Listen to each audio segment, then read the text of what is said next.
Listen to me carefully.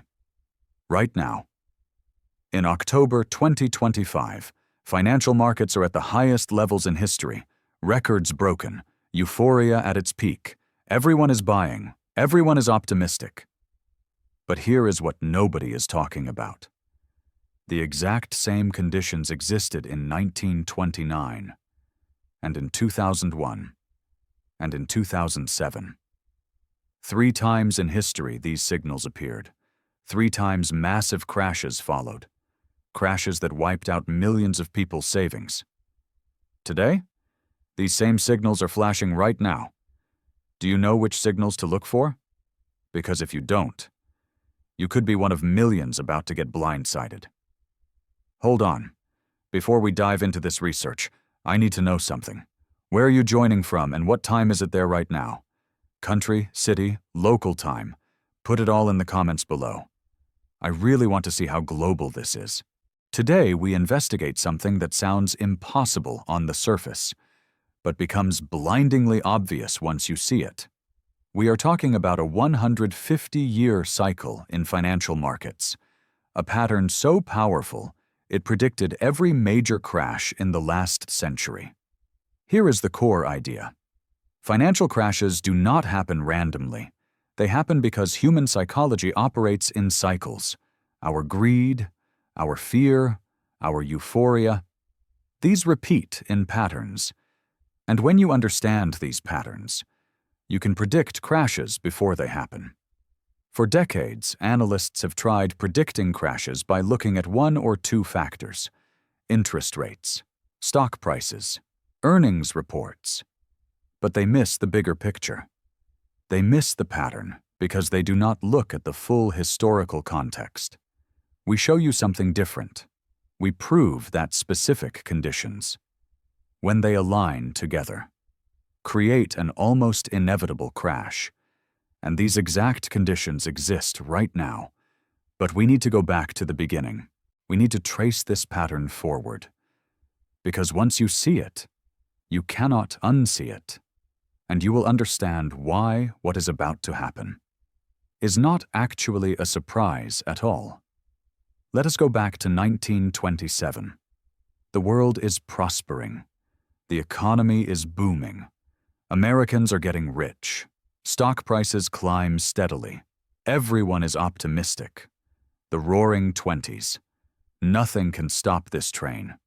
In August 1927, something crucial happens. The Federal Reserve makes a decision. They lower interest rates from 4% down to 3%. This is their first rate cut after a long period of holding rates steady. Here is where it gets interesting. The stock market was already at historical highs before this cut, already in euphoria, already overheated. And instead of cooling the market down, the Federal Reserve decides to make money cheaper. Think about what this means. When money is cheaper, when interest rates are lower, borrowing becomes easier. People borrow more, they invest more, they take more risk, and already high stock prices go even higher. The market explodes upward. For 2 years this continues. 2 years of rising valuations. 2 years of building euphoria. 2 years of people getting richer on paper, believing they found the secret to unlimited wealth.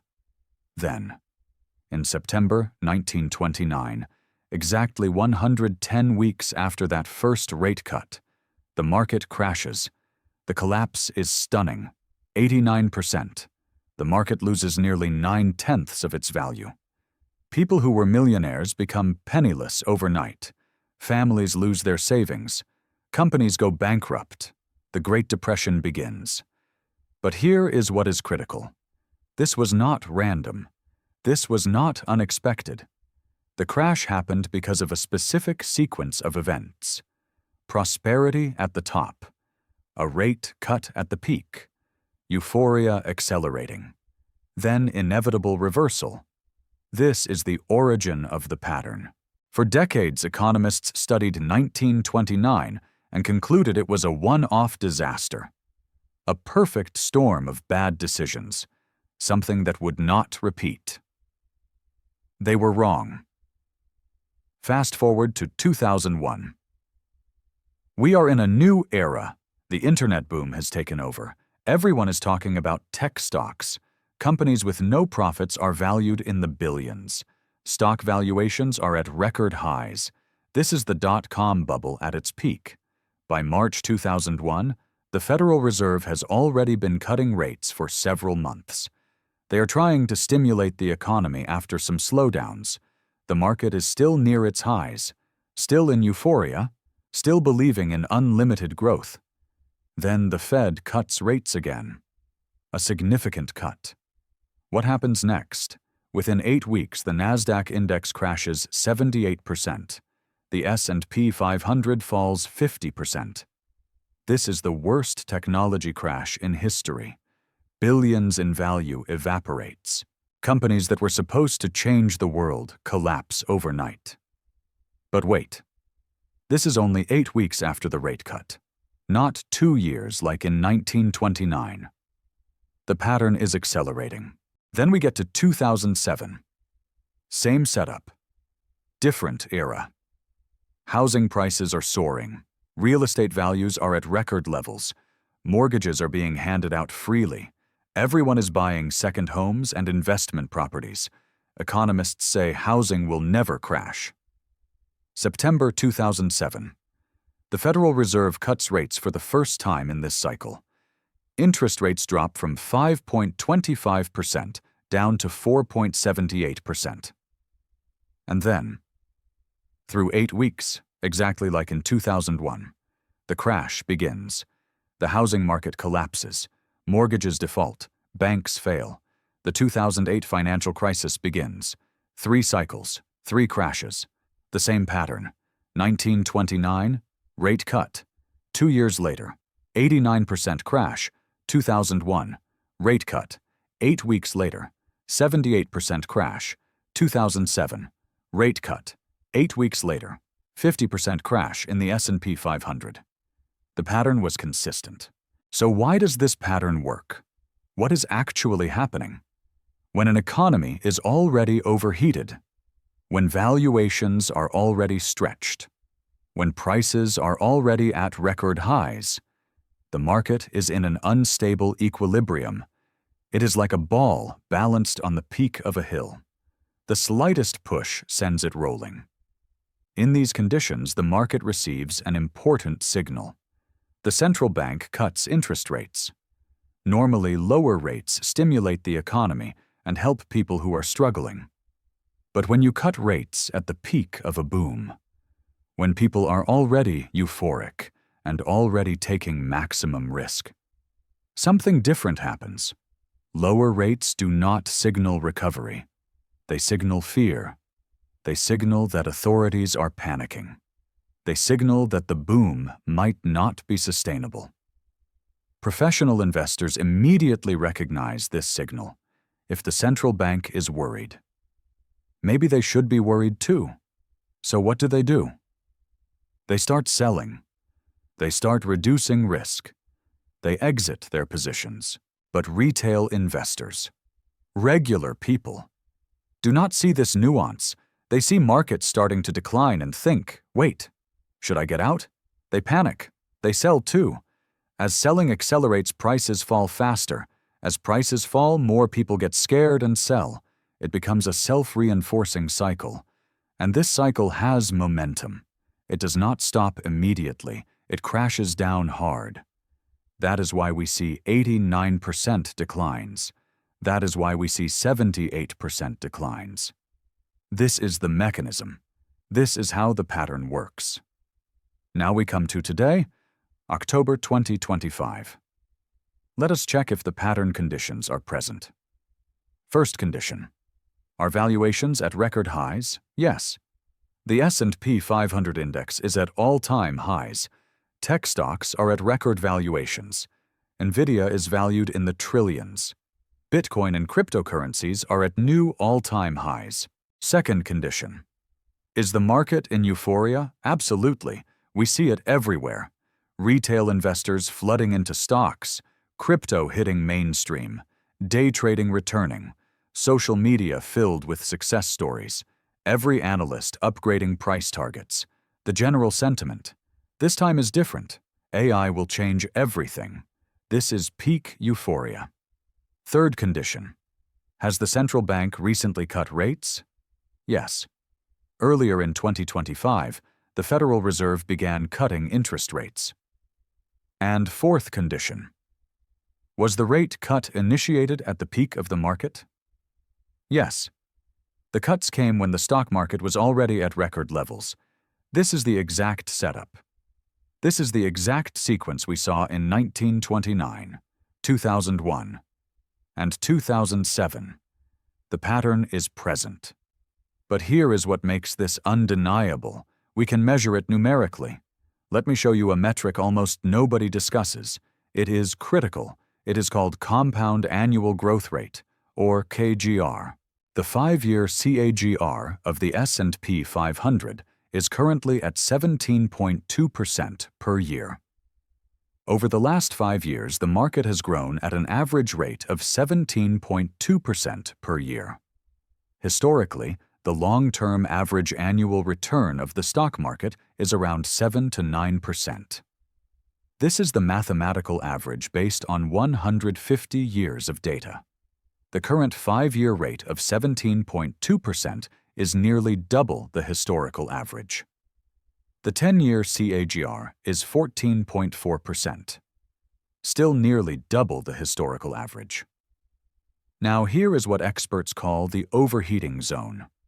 When CAGR exceeds 15% for the 5-year period, markets are in dangerous territory. This is when crashes typically begin. This is when significant downturns happen. We are at 17.2%. We are deep in the overheating zone. The 5-year and 10-year numbers are diverging. The 5-year is much higher than the 10-year. This means recent growth has been much more aggressive than older growth. This is a classic sign that the market has accelerated into bubble territory, when you overlay this with historical patterns. What do you see? In 2002, right after the dot-com crash, the 5-year CAGR was in this same red zone. It showed massive overheating. Then it crashed 50%. In 2009, right after the 2008 crisis, same pattern, extreme overheating, then correction. And in 2022, before the recent market correction, the 5-year CAGR was in this zone too. Every single time these numbers show this pattern, significant downturns follow. Right now they are showing it again. Comment: how many patterns did you know about? And if you are seeing this clearly now, smash that like button, because you are one of the few who understand what is really happening. Now I know what you are thinking. You have probably heard skeptics argue against crash predictions. They say crashes cannot be predicted. The market is too random. This time is different. Let me address this directly. There is a dangerous group of analysts I call historical pattern deniers. They look at past years of market behavior. They see that certain periods had certain characteristics. Then they extrapolate that this year will repeat the same pattern. For example, they look at cryptocurrency performance in previous fourth quarters and third quarters. They see statistics showing growth patterns. They declare, based on historical precedent, crypto will follow the same path. But here is the problem with this logic. They ignore all the variables that have changed. In 2020 and 2021, central banks printed enormous amounts of money. These printed dollars flooded into markets. It created artificial demand. It created artificial growth. But that is not happening now. The money printing stopped. The stimulus is gone. In previous bull markets, interest rates were falling or already low. That encouraged borrowing and risk-taking. But now rates have been held high. The financial conditions are completely different. During the pandemic, people behaved differently. They locked at home. They had stimulus money. They started investing. The behavior was anomalous. Today, behavior is normalizing. People are returning to work. The stimulus money is depleted. When you account for all these variables, when you do real analysis instead of just copying past chart patterns, you realize that past patterns do not simply repeat. They repeat only when underlying conditions are the same. And underlying conditions today are not the same as last year. They are the same as 1929, 2001, and 2007. Based on the historical pattern, when is the crash likely to occur? Here is what the data suggests. We had the first rate cut in March 2025. If we follow the 8-week pattern we saw in 2001 and 2007, we should expect the initial decline to begin around late April or early May. But crashes do not happen instantly. They build. They accelerate. What we are likely to see is the beginning of a significant downward move sometime around May 2025. This is when investors will recognize that something has shifted, when the euphoria starts to crack. From there, the crash can accelerate. But it does not accelerate in a straight line. We might see a decline of 30 to 50% over the coming months. This could happen relatively quickly, over weeks or months, or it could stretch over quarters. But here is what is important. The direction is set. The pattern is in place. The mechanisms are triggered. Think of it like this. A boulder has been pushed over the edge of a cliff. It is falling. The only question is how quickly it hits the ground, not whether it hits the ground. Now I know some of you are wondering, cannot the central bank or government do something to stop this? The honest answer is, they could try. They could cut rates aggressively. They could inject liquidity. They could implement stimulus programs. But each of these actions comes with consequences. Each one delays the correction, but also makes the eventual correction worse. It is like taking a drug to avoid pain today, but guaranteeing worse pain tomorrow. The Federal Reserve leadership has acknowledged this. They have said they cannot cut rates extremely fast. They cannot implement massive stimulus because they are worried about creating even bigger problems down the line. So no, there is no magic solution. There is no way to simply avoid what is coming. A 30 to 50% crash in the stock market means millions of people lose significant wealth. People who were planning to retire see their retirement accounts affected. People who depended on investment income see changes in their financial situation. Younger people who just started investing see their portfolio values shift. But it goes beyond just investment losses. When stock markets crash, the psychological impact spreads through the economy. Businesses become more cautious. They stop hiring. They start laying off workers. Consumer confidence drops. People stop spending. This cascades into a recession or worse. Job losses accelerate. More people struggle financially. The impact compounds across society. In 2008, millions of people lost their homes. In 2001, millions lost their jobs. In 1929, the impact lasted a decade. And here is the tragedy. Most of these people did not understand the pattern. They did not see it coming. They were blindsided by something that in hindsight was completely predictable. This is why understanding the pattern matters. This is why recognizing the signals matters. Because if you see it coming, you can prepare. You can understand what is happening. You can make informed decisions. In modern markets, certain sectors now so dominate that they drive the entire market. Right now, technology stocks and artificial intelligence-related companies make up nearly 40% of the S&P 500 market capitalization. That means when tech corrects, the entire market corrects. There is no diversification benefit. There is no sector that goes up to offset the tech decline. The dominance of a single sector is historically at levels we have not seen since the dot-com bubble. And we know how that ended. But there is more. The enthusiasm for artificial intelligence has created a feedback loop similar to the dot-com bubble. Valuations have become untethered from reality. Companies are priced based on AI potential rather than current earnings. A company like NVIDIA generates massive revenue, yes, but it is priced as if it will grow at 50% annually forever. That is not sustainable. At some point, reality reasserts itself. Growth normalizes. Valuations compress. When that happens, the correction will not be gentle. It will be sharp. And because tech is 40% of the index, the entire market corrects sharply. This is the hidden leverage in today's market. This is the hidden risk that most portfolios carry without even realizing it. Now let us talk about crypto assets because they are connected to this pattern in a way that amplifies the risk. Bitcoin and other cryptocurrencies surged in 2020 and 2021 when the Fed was printing money and cutting rates. Money flooded into these assets. Prices exploded.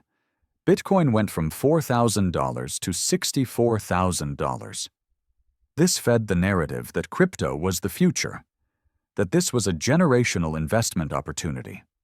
Retail investors poured money into these assets at the peak. Then in 2022, when rates started rising and money printing stopped, crypto crashed. Bitcoin fell to $16,000. Those who bought near the peak saw significant losses. Now in 2025, we are in a similar condition to 2020 and 2021. Rates have been cut again. The euphoria is returning. Bitcoin has surged to new all-time highs. The same narrative is playing again. This time is different. But here is the problem. The fundamental conditions that created the 2020 and 2021 surge do not exist anymore. The extraordinary money printing and zero rates were one-time emergency measures. They are not repeatable at the same scale. So when the broader market corrects, crypto will correct harder. It always does. Crypto follows the broader market down, but with more violent moves. This is something to understand, not necessarily something to act on, just to be aware of how interconnected these markets are. There is one more dimension to this: the current geopolitical situation. Ongoing conflicts, trade tensions, political instability. This affects market psychology in ways that are hard to measure but very real. In periods of geopolitical uncertainty, investors become more nervous. They are more likely to reduce risk. They are more likely to panic when markets start moving down. Add this uncertainty to the technical setup we have described. Overvaluation, rate cuts, euphoria, and you get a more fragile market.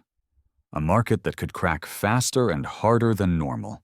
This is another reason why the pattern might accelerate faster than in previous cycles. The underlying anxiety is already there. It is just waiting for a trigger. Now, here is something important. After each crash, we have discussed the market did eventually recover. It did bounce back. It did create new highs. But the recovery took time. Years in some cases. After 1929, it took until 1954 to get back to the previous all-time high. 25 years. If someone bought in 1929 and held through the entire crash and recovery, it took a quarter century just to break even. After 2001, it took 6 years to get back to previous highs. After 2008, it took 4 years. These are not trivial timescales. These represent entire decades of missed opportunities and financial struggle for millions of people. The point is, yes, the market will eventually recover. Yes, this will not last forever.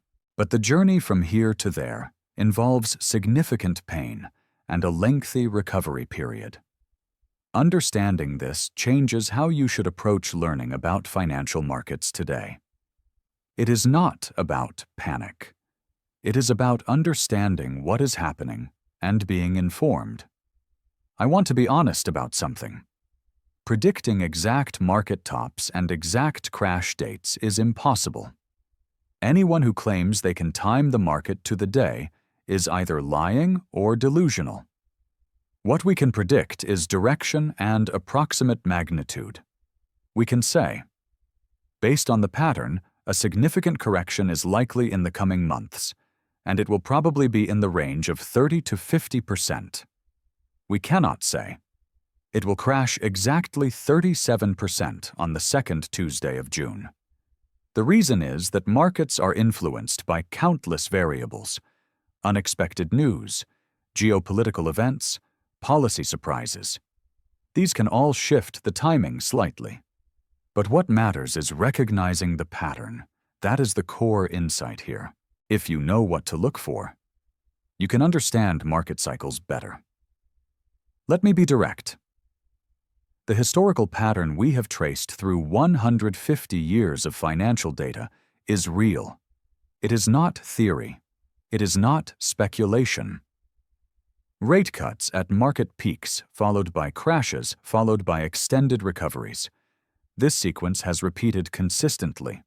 Not every time, not in every market condition, but consistently enough that it deserves serious attention. We have 3 documented cases in the modern era: 1929, 2001, and 2007. All 3 followed the same pattern. All 3 resulted in devastating losses for those who did not see it coming. Today the pattern is present again. All the signals are flashing red. The rate cuts have happened. The valuations are at dangerous levels. The euphoria is undeniable. This is not coincidence. This is not luck. This is pattern recognition. And the pattern tells us something significant is changing. Markets move in cycles. Bull markets are followed by bear markets. Growth is followed by contraction. This is not a malfunction of capitalism. This is how capitalism works. Those who understand this cycle are aware of it. Those who ignore it and get blindsided often struggle. Right now in October 2025, we are at the peak of the bull cycle. We are at the top of the mountain. From here, the trajectory changes. This is not pessimism. This is realism. This is history speaking. The specific observation. Over the coming months, expect increased volatility. Expect market movements that might surprise people. Expect those movements to potentially accelerate. And understand that market swings can be significant. But also understand that recovery eventually happens. The market does bounce back. New highs are created. But that recovery takes time. And only those who understand the cycle can navigate it effectively. If you understand the pattern, you have an advantage. You understand what is happening rather than being blindsided by it. Thank you for watching till the end. If you are here, you are one of those who want to understand how the financial system really works. Subscribe. New research tomorrow. And drop a comment. What do you think about this? Your perspective matters. Comment right now. Which part of this pattern resonated with you the most? Did you know the connection between rate cuts and crashes? Have you seen these cycles play out in real time? Because this conversation is not over. This is just the beginning. What happens next depends on how many people understand this information. The more people who see the pattern clearly, the more informed decisions get made, the less blindsided people will be. The choice to learn and understand is yours. But the pattern? The pattern has already spoken. History is speaking. The question is, are you listening? I will see you next time when we dive deeper into how markets actually work and what really drives these cycles. Until then, stay informed, stay alert, and most importantly, stay curious about what is really happening in financial markets. Because understanding patterns is not about predicting the future, it is about understanding the present, and that understanding changes everything. See you next time. This is The Financial Explorer.